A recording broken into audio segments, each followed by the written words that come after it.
Third supplementary, Dr. Kanila Patidar. धन्यवाद माननीय सभापति महोदय। मैं आपके माध्यम से माननीय मंत्री जी से ये पूछना चाहती हूँ कि प्रस्तावित संशोधन राष्ट्रीय खाद्य सुरक्षा अधिनियम 2013 के खाद्य और पोषण सुरक्षा सुनिश्चित करने के उद्देश्य के अनुरूप कैसे है और क्या प्रस्तावित संशोधन लाभार्थियों के बीच अनाज का अधिक समान और समावेशी वितरण सुनिश्चित करता है? Honorable Minister. Sir, as I already told, मैंने पहले ही बताया कि ओवरऑल इसको इक्वलाइजेशन करना है, क्योंकि हम अगर 5 लोग हैं तब भी हम 35 केजी देते हैं, एक व्यक्ति है तो भी 35 केजी देते हैं। इसीलिए हमने जो अभी किया है, आज आईसीएमआर के स्टडी के अनुसार Dietary Guidelines of Indians 2024 issued by the ICMR and National Institute of Nutrition and the finding of the household consumption expenditure survey, ये स्टडी करके हमने प्री लेजिस्लेटिव कंसल्टेशन किया है। इसके आधार पर इसका फाइनल डिसीजन हम लेने जा रहे हैं और जब फाइनल डिसीजन लेंगे जो भी हमारे पास फीडबैक आया है, जैसे मैंने ऑलरेडी फीडबैक दिया है, मैं ये बताता हूँ ये सभी लोग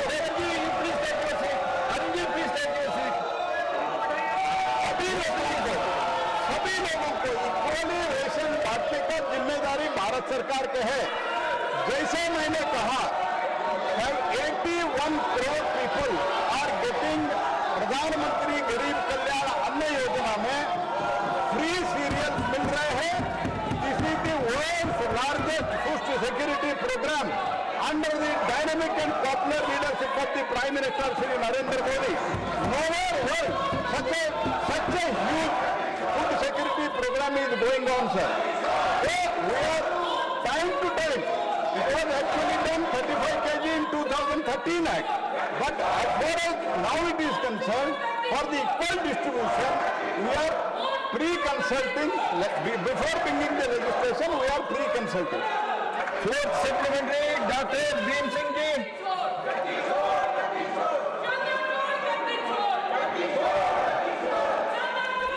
ये अंत्योदय अन्न योजना जैसा महत्वपूर्ण विषय पर प्रश्न है और प्रश्नकर्ता राष्ट्रीय जनता दल विपक्ष है। ये बहुत खेद का विषय है कि प्रश्न करते हैं और वो भाग जाते हैं गरीबों के सवाल पर। बहुत ही अच्छा विषय है। पात्रता मानदंड में परिवर्तन के कारण जिन परिवारों पर प्रतिकूल प्रभाव पड़ने की कोई संभावना है या नहीं, और अगर है तो सरकार ने उसके लिए कोई चिंता की है, खास करके बिहार के बारे में मैं पूछना चाहता हूं। सर, हमने as per the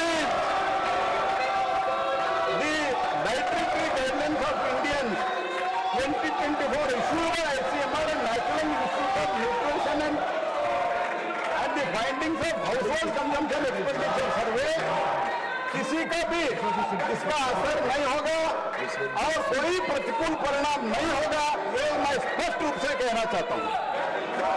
Now question number 167, Shriman Ratanjit Pradap Narayan Singh ji. 167. Honorable Minister. Sir, the answer is laid on the table of the House. The first supplementary, Shriman Ratanjit Pradap Narayan Singh ji. On empowering cities to fund infrastructure, Honorable Minister, expanding our national infrastructure is absolutely essential to achieve a $5 trillion economy by 2029. While India is experiencing rapid growth, becoming the world's fastest growing economy in 2026, for sustainable long-term growth, we urgently need world-class logistics and industrial corridors in our Tier 2 and Tier 3 cities. To resolve this capital bottleneck and reduce central reliance, will the Finance Minister consider establishing a dedicated municipal bond guarantee fund with partial sovereign backing. By introducing this structural financial reform, we can empower capable urban local bodies to independently raise private capital, develop regional infrastructure hubs, and accelerate our overall national economic growth. Honorable Minister. This is a very interesting question, sir. As it is, the 16th Finance Commission has taken both municipalities and also the urban local municipal bodies and the panchayats into their calculation, and the allocation made for the urban local bodies and the municipalities is far higher than ever before. That is one major empowering of the municipal bodies. Other than that, the central government is also giving a 50-year interest-free loan to the states. We call it a loan, eventually it will be only a grant, through which asset creation at the municipal levels is also possible. And many states are doing exemplary asset creation at the municipal and also. नमस्कार मी प्रतीक्षा, आपण पाहत आहात news 18 Marathi. बुलेटिनच्या सुरुवातीलाच एक महत्त्वाची बातमी आहे. महाराष्ट्र काँग्रेसने सुनेत्रा पवारांवर आता गंभीर टीका केली आहे. राज्याच्या राजकारणात बीडमधील सुनेत्रा पवारांच्या पत्रकार परिषदेतील एका व्हिडिओवरून राजकारण चांगलंच पेटलंय. बीडच्या कायदा सुव्यवस्थेवरून सुनेत्रा पवारांना प्रश्न विचारणाऱ्या माध्यमांना धनंजय मुंडेंनी थांबवलं होतं. याच मुद्द्यावरून काँग्रेसने सुनेत्रा पवारांना टोला लगावलेला आहे. महाराष्ट्र काँग्रेसने संबंधित पत्रकार परिषदेतील व्हिडिओ पोस्ट करत सुनेत्रा पवारांचा उल्लेख थेट गुंगी गुडिया असा केलेला आहे. यामुळे नव्या वादाला तोंड फुटण्याची शक्यता आहे. तर सुनेत्रा पवार अजून किती दिवस गुंगी गुडिया बनून राहतील असं ट्विट काँग्रेसने केलंय. काँग्रेसच्या या ट्विटनंतर आता राष्ट्रवादीनेही काँग्रेसवर सडकून टीका केली आहे. महाराष्ट्राच्या राजकारणाचा स्तर आता खूप खालावत चाललाय आणि कुठेतरी असं वाटतं की आता ना भाषेची मर्यादा आहे ना बोलण्याची रीत आहे. आज तर काँग्रेसच्या ट्विटर हँडलवरनं जे सुनेत्रा पवारांना म्हटलं गेलं ते अतिशय अपमानास्पद आहे. कोणालाही गुंगी गुडिया म्हणणं, एक ज्या उपमुख्यमंत्री आहेत महाराष्ट्राच्या आणि एक स्त्री असताना त्यांना अशी भाषा वापरणं हे मला मान्य नाही. मी त्यांच्या पक्षाविरुद्ध टोकाचं लढले, पण एक टीका करताना सुद्धा एक मर्यादा लागते. तुम्हाला त्यांना काही बोलत नाही त्याची टीका करायची तुम्ही करा, पण गुंगी गुडिया म्हणणं हे बिलकुल शोभत नाही काँग्रेससारख्या पक्षाला. सुनेत्राबाई पवार यांच्यावर अजितदादांच्या अकाली निधनामुळे अचानक पक्षाच्या नेतृत्वाची आणि त्याचबरोबर राज्य सरकारमध्ये उपमुख्यमंत्री पदाची जबाबदारी आलेली आहे. त्यांना पदभार घेऊन अजून 6 महिने सुद्धा झालेले नाहीयेत आणि लगेचच ज्यांच्या कुटुंबामध्ये आणि ज्यांच्यावर एवढा मोठा दुःखाचा डोंगर कोसळलेला आहे हे माहीत असताना काँग्रेस पक्षानं अशा पद्धतीनं असंवेदनशीलताचं प्रदर्शन करत अशी वक्तव्य करणं हे खरं तर त्यांना शोभत नाही. एक प्रकारे त्यांनी गुंगी गुडिया हे सुनेत्राबाईंच्या संदर्भानं उल्लेख करून काँग्रेसच्या त्यांच्याच नेत्या असलेल्या इंदिरा गांधी यांची सुद्धा एक प्रकारे टिंगल केलेली आहे. गुंगी गुडिया कोण होतं हे UPAचं सरकार असताना बघितलंय. त्यामुळे काँग्रेसने इतरांवर टीका करू नये. सुनेत्राताई पवार हे महाराष्ट्राचं नेतृत्व करण्यासाठी, पक्ष चालवण्यासाठी सक्षम आहेत. गुंगी गुडिया म्हणून कुणाला हिनवत जात होतं याचं आत्मपरीक्षक काँग्रेसने करावं. काँग्रेसचं UPAचं सरकार असताना 10 वर्षाच्या काळात मौनी बाबा म्हणून कोण काम केलं? कोणी सोनिया गांधींच्या नेतृत्वामध्ये पंतप्रधानपद असताना देखील सोनिया गांधी सांगतील तेच. राहुल गांधींनी तर कायदा संसदेमध्ये फाडून टाकला होता. अशा पद्धतीची अवस्था त्यावेळेला UPAच्या काळामध्ये होती. त्यामुळे गुंगी गुडिया कोण आहे याचं आत्मपरीक्षण हर्षवर्धन सपकाळ आणि काँग्रेसच्या लोकांनी करावं. यानंतर एक ब्रेकिंग न्यूज समोर येते. मुंबई पोलिसांच्या 2 बनावट कर्मचाऱ्यांचं निलंबन करण्यात आलेलं आहे. बनावट सर्व्हिस ID त्याचबरोबर DCPS या प्रकरणी त्यांच्यावर कारवाई करण्यात आलेली आहे. तर पोलीस कर्मचारी दाखवून वेतन मंजूर केल्याचा आरोप त्यांच्यावर करण्यात आलेला आहे. बनावट ओळखपत्रांच्या आधारे वेतन मंजूर केल्याचं हे प्रकरण आहे. तर प्राथमिक चौकशीच्या आधारे निलंबनाचे आदेश जारी करण्यात आलेले आहेत. आपण पाहू शकता 2 मुंबई पोलिसांना त्या कर्मचाऱ्यांचं निलंबन करण्यात आलेलं आहे, कारण त्यांनी बनावट सर्व्हिस ID त्याचबरोबर DCPS प्रकरणी त्यांच्यावर ही कारवाई करण्यात आलेली आहे. याबद्दल अधिकची माहिती देण्यासाठी आपले प्रतिनिधी संकेत वरक आपल्याशी जोडले गेले आहेत. संकेत, 2 कर्मचाऱ्यांचं निलंबन करण्यात आलेलं आहे, पोलीस कर्मचारी. काय नेमकी बातमी आहे, काय अपडेट? प्रतीक्षा, आपण जर पाहिलं तर समतानगर पोलीस स्टेशनमध्ये, कांदिवलीच्या समतानगर पोलीस स्टेशनमध्ये हा गुन्हा दाखल झालेला आहे आणि कुठेतरी वेतन घोटाळा झाल्याचा व्यक्त केला जातोय. ही बाब जी आहे 2019 आणि 20च्या दरम्यान घडलेली आहे आणि जवळपास 10 लोकांच्या अकाउंटवरती ते पोलीस कर्मचारी आहेत असं दाखवून किंवा असं भासवून जे आहे ते पगार वळते केलेले आहेत आणि याची जवळपास जो आकडा जातो तो 7.25 कोटींपर्यंत जातो. त्याच्यामुळे अर्थात खूप गंभीर बाब आहे. याची चौकशी जी सध्या सुरू आहे ती मुंबई पोलिसांच्या नॉर्थ झोन मध्ये चौकशी सुरू आहे आणि DCP राजमाने ही सगळी चौकशी जी आहे ती करतायत. खरतर गेल्या 2 महिन्यांमध्ये हा सगळा प्रकार जो आहे तो समोर आलेला आहे.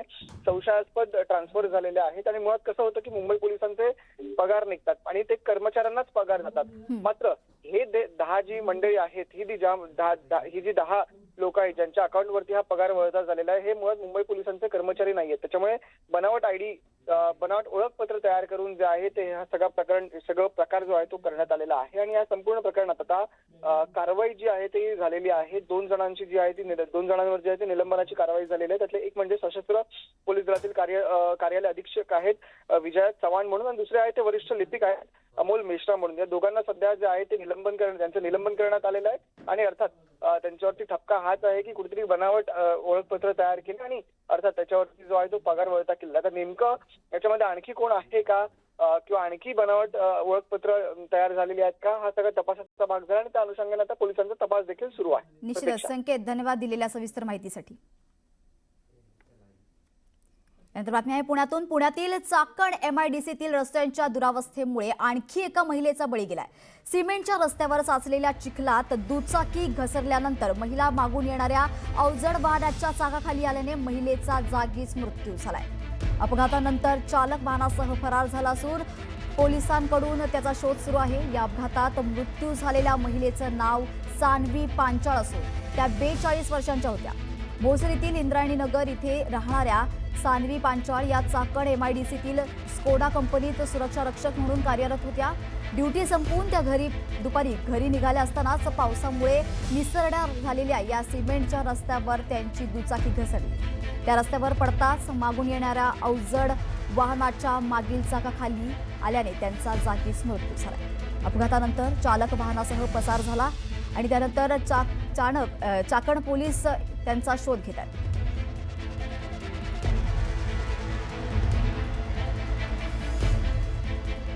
त्यानंतर बातमी आहे नाशिकमधून. नाशिक शहरातील खड्ड्यांचा प्रश्न गाजत असतानाच जिल्ह्यातील ग्रामीण भागातील रस्त्यांचीही दुरावस्था समोर आली आहे.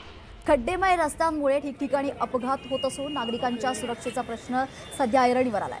सटाणा शहरातून जाणाऱ्या या शिर्डी साक्री या मार्गावर खड्डा चुकवताना एक दुचाकी स्वार थेट डंपर खाली गेला. सुदैवाने या भीषण अपघातात त्याचा जीव बचावलाय. कळवण इथे कार अपघातात 3 जण जखमी झाले तर मालेगाव आणि मनमाड शहरातील रस्त्यांची ही चाळण झाली असून वारंवार अपघात घडत आहेत. या रस्त्यांच्या दुरावस्थेमुळे वाहन चालकांसह नागरिक देखील त्रस्त असल्याचं पाहायला मिळतंय.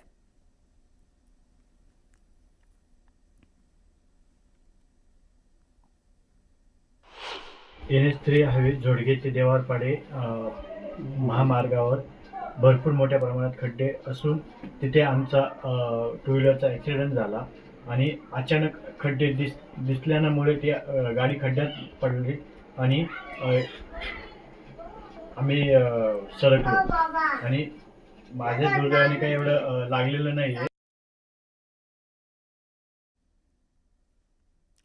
आषाढी वारीनंतर संत निवृत्तीनाथ महाराजांच्या पालखीचा परतीचा प्रवास सुरू असतानाच करमाळा आणि माढा तालुक्यातील खड्डेमय रस्त्यांचा मोठा फटका पालखीला बसलाय. अनेक ठिकाणी रथ खड्ड्यात अडकल्याने रथांचं मोठं नुकसान झाले आणि तर काही ठिकाणी बैलगाडीऐवजी ट्रॅक्टरची मदत घ्यावी लागली आहे. यामुळे वारकऱ्यांमध्ये नाराजी असून पालखी मार्ग तातडीने दुरुस्त करा, अन्यथा पुढील वर्षी पालखीचा मार्ग बदलावा लागेल असा इशारा दिंडी प्रमुख राहुल साळुंखे यांनी दिलाय. रस्त्यांची अवस्था अत्यंत दयनीय आहे. पिंपळनेरपासून निमगावपासून त्यानंतर उपळवटे आणि केम हा रस्ता अक्षरशः मुक्या प्राण्यांचा जीव, त्यानंतर रथाचं नुकसान, वारकऱ्यांचे हाल, या सगळ्या गोष्टींना आम्ही पूर्ण त्रस्त झालोय. केमपर्यंत जीव मुठीत धरून वारकरी आले, संपूर्ण वारकरी त्रस्त झाले. आणि शेवटी आपल्या रथाला बैलजोडी आहे, बैलांनाही प्रचंड त्रास होत होता. त्यामुळे प्रशासन आणि संबंधित कॉन्ट्रॅक्टर यांना विनंती आहे की आपण याचं तात्काळ या रस्त्यांची दुरुस्ती करून आणि हा पालखी मार्ग लवकरात लवकर त्यांना वारकऱ्यांना आणि ग्रामस्थांना दुरुस्ती करून द्यावात ही विनंती आहे.